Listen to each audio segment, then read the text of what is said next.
Brother Jamir, maputol kayo sinasabi mo. Kasi may nakausap ako kanina eh. Yung daw bookkeeper, nagpunta ng Japan, minsan 3 buwan. Pero tuloy-tuloy sumusweldo. Tama ba yon? Ano ba masasabi mo? Mali po. Mali. Ikaw, kasamang Ernie, Bosun, kung pwede bang sumahod daw yung 3 buwan na nagpunta sa Japan pero tuloy-tuloy sumusahod sa gobyerno. Tama ba yon? Mali. Nagagampanan daw yung trabaho kasi work at home daw eh. Tignan nyo.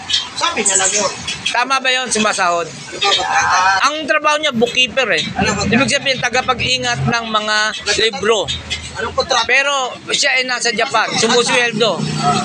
Pwede ba siyang sumweldo kahit wala siya rito, nasa Japan? Ang katwiran niya, work at home. Ha? Ano dahilan mo? Ba't hindi pwede? Ano rason mo? Japan ka na. Nasa Japan ka. At trabaho mo dito. Sa Pilipinas. Mali. Pero tuloy-tuloy ang sweldo mo. Ano naging dahilan mo? Wala kang dahilan na hindi mo na restricted area yung pinagtatrabaho mo. Ay, siyak nang i-bike na. Dapat ginagawa ko ng sweldo dito. Alam maki-agree with ang kumpanya. Kapag kapalit dito yung sweldo mo, hindi naman yung SS. Diba? Yung SS yan, Japan ka. Ang Pilipinas, mamati may sweldo ka. Yun na kung bakit ano, yung mantaraya yun. Yun, tama. Siya naman ang magtutuloy. Sige. Dahil sa sinabing pandaraya, anong masasabi mo? Dapat bang sumahod yung isang tao na hindi nag-perform ng kanyang duties and responsibilities nasa ibang bansa siya? Alam mo, may kasabihan sa labor code.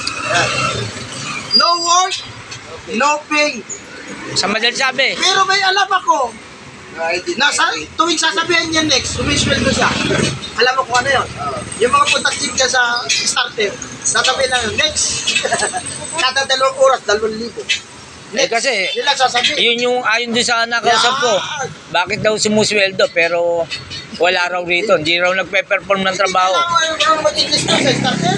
Yun sa parparo? Sino ba nagpasok to? Di nagpasok yun ang ino-connect ka. Yan. Okay, ako bahala sa'yo. Bahala ng system. Bahala ako sa'yo.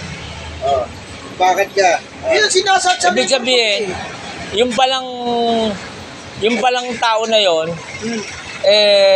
at saka yung nag-appoint, parehong mga pinagnanakawan ng taong bayan, pinagsasamantalahan. Kasi wala ka namang terminong ipapalit din sa sinabi ko. Meron ka bang alam termino na may papalit din sa sinabi ko? Kasi tuloy-tuloy silang nakikinabang doon sa Magnanakaw na. Nanakaw ng oras, panahon yun niloloko nila taong bayan. Niloloko niya ako. Tao ako eh. Niloloko niya ako, bayan. Nasa bayan ako, di tao bayan ako. Kaya, ano nga pala, in-acknowledge ko yung presence ni Boson. Okay. Si Mandy niyan, Brad. 23 years ata sa dagat. Hindi. Isa lang yung masasabi niya, wala daw pera talaga sa dagat. Talagang wala. Meron daw isda. Ayun. Barko. Yan. Saka huwag mo kalimutan yung mga pirata. Butis. Pero may kasabihan pala ito, pag tanggal daw ng lugid, tanggal na rin ang pag-ibig. Like, share, and subscribe.